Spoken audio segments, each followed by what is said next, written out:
Bonjour et bienvenue dans Tête à Tête sur France 24. Notre invité aujourd'hui est Hubert Védrine. Il a été secrétaire général de l'Élysée sous François Mitterrand. Il a été ministre des Affaires étrangères pendant la cohabitation entre Jacques Chirac et Lionel Jospin. Et son dernier ouvrage paru chez Plomb s'intitule « Camus, notre rempart », un hommage très personnel à Albert Camus.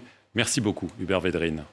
Bonjour. Alors on va passer d'Albert Camus à Donald Trump et cette image évidemment de Donald Trump avec un bandage sur l'oreille lors de la convention républicaine à Milwaukee. Ce bandage évidemment suite à la tentative d'assassinat quelques jours plus tôt lors d'un meeting en Pennsylvanie. Ceci alors que les démocrates se débattent autour de l'âge de Joe Biden. Est-ce que c'est le sort de l'élection qui s'est peut-être joué ? Bon, on peut dire de notre point de vue que ça augmente la probabilité Trump.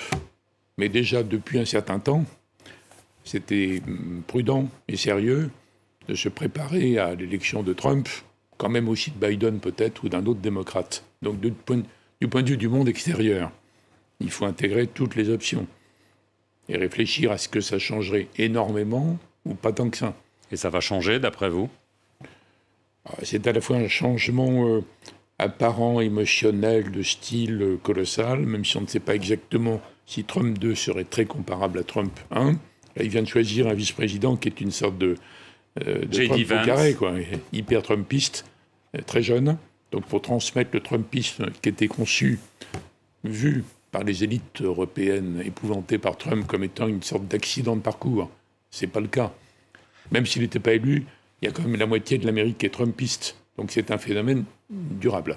Après, est-ce que ça va changer ? Ça dépend si on parle de la guerre commerciale, ou de l'Europe, ou de l'Ukraine, ou du Proche-Orient, vous voyez. Alors on va y venir justement. Alors J.D. Vance, un sénateur de l'Ohio, c'est un converti au Trumpiste, très isolationniste sur le commerce, sur l'industrie, mais aussi par exemple sur l'Ukraine. Il est contre le soutien à l'Ukraine. Est-ce que cette élection éventuelle, ou même si les choses suivent leur cours, est-ce que l'Ukraine peut aujourd'hui gagner la guerre, ou est-ce que cette négociation dont on refuse de parler à Kiev, mais aussi dans beaucoup de capitales européennes et à Washington, c'est désormais l'issue inévitable selon vous ? Il y a quelques signaux faibles, comme on dit aujourd'hui, d'anticipation sur l'hypothèse Trump, notamment ce que commence à dire Zelensky lui-même. Vous savez, à propos de la réunion qui a eu lieu en Suisse, le sommet sur la paix, oui. Voilà, mais il n'y avait pas la Russie, donc c'était un sommet. Bon. Mais il commence à dire s'il y a un nouveau round, il faut la Russie. C'est la première fois qu'il a dit ça. D'autre part, il a dit il y a quelques jours qu'il arriverait à travailler avec Trump.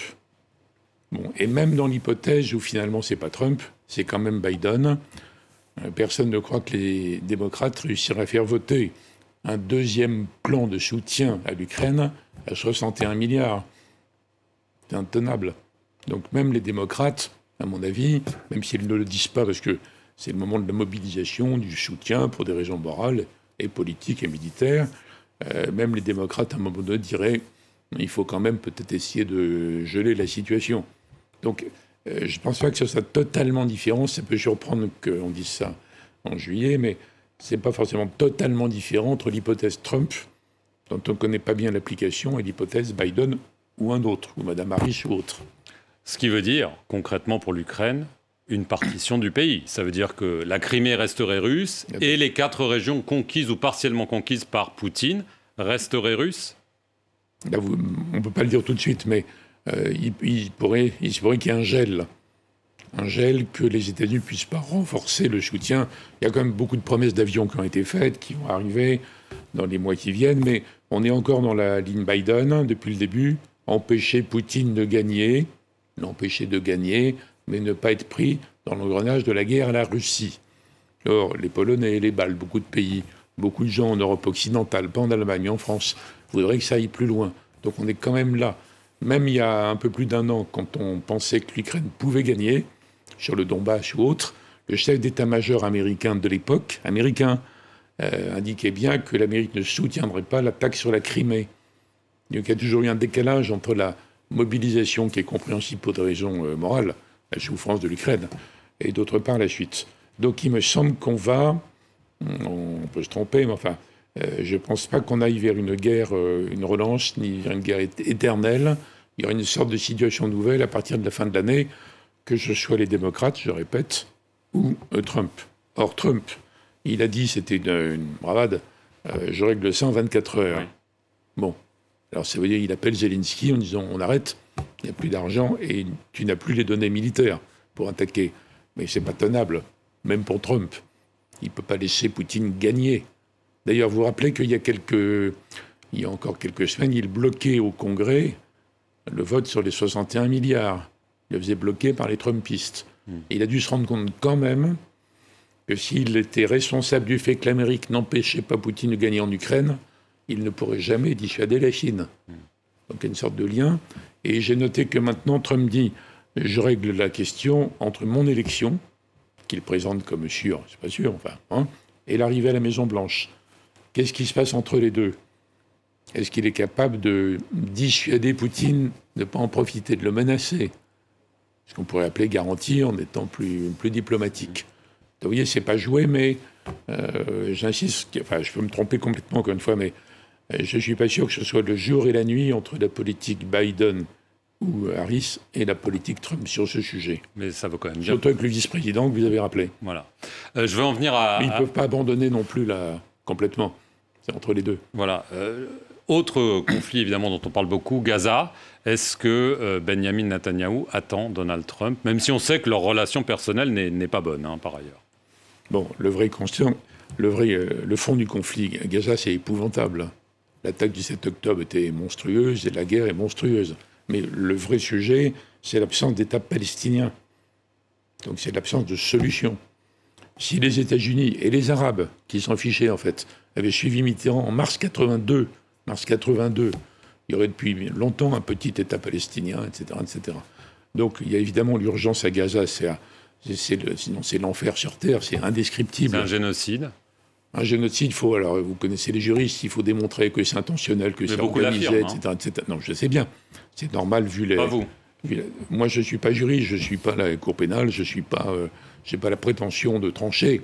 Du point de vue des Palestiniens, quand ils accumulent les souffrances sur 2-3 générations plus Gaza, le mot paraît évident parce que les autres mots ne comptent pas par rapport aux souffrances, par rapport à ça. Des juristes qui vont défendre Israël vont dire mais il n'y a pas de plan intentionnel, c'est la réaction à l'attaque du Hamas, etc. Bon, donc on est, de toute façon, il y a une limite étroite entre crime contre l'humanité, crime de guerre et ça. Mais ça ne règle pas la question. La seule question, c'est est-ce qu'on peut en sortir un jour? Et moi, j'ai connu, personnellement, donc vraiment, c'est effrayant de comparer. J'ai connu les gens comme Rabin, le grand homme d'Israël, à mon avis, qui avait conclu qu'il fallait quand même négocier. Il avait annulé la loi qui pénalisait les contacts avec l'OLP pour voir Arafat, qui était considéré comme un terroriste absolu. On en parlait à l'époque comme du Hamas aujourd'hui. Je ne dis pas que ce soit comparable, parce que Arafat a eu le courage d'abandonner le terror. Il n'a pas été suivi par tout le monde, parce que c'était quand même bordélique.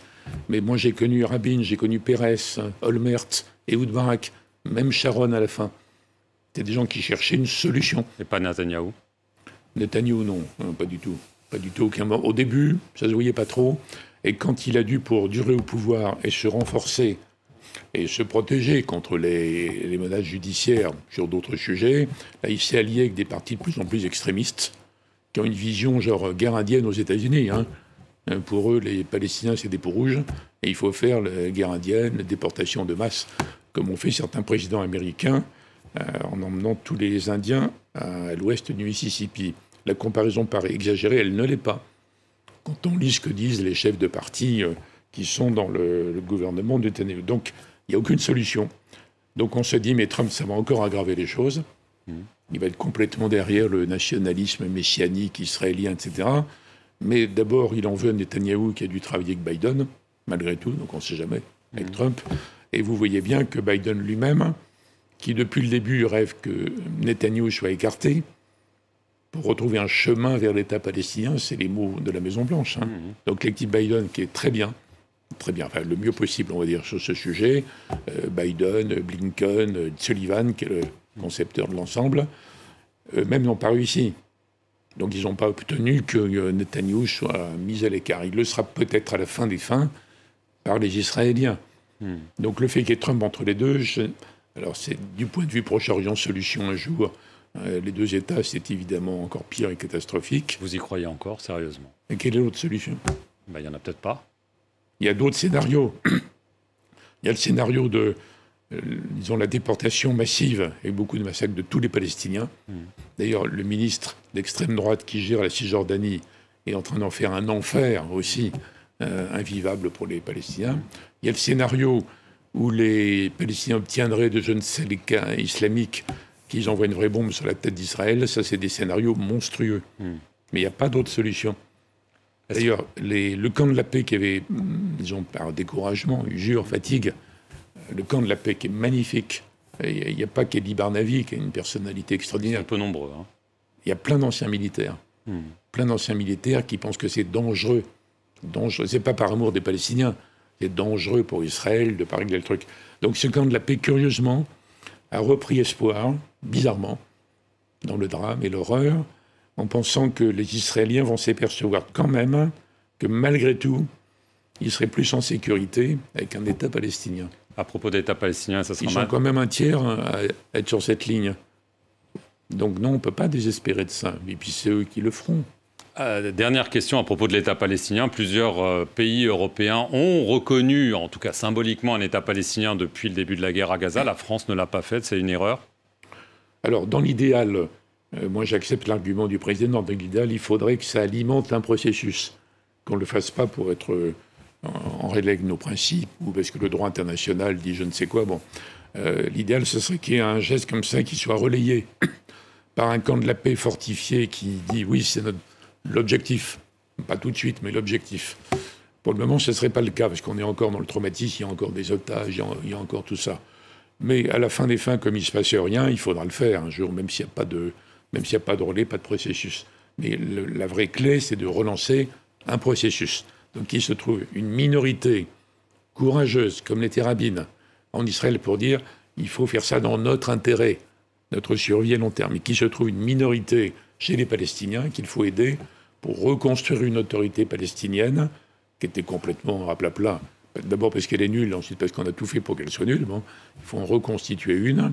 Et la seule menace pour le Hamas, c'est ça. C'est qu'une autorité palestinienne crédible, légitime, ressurgisse.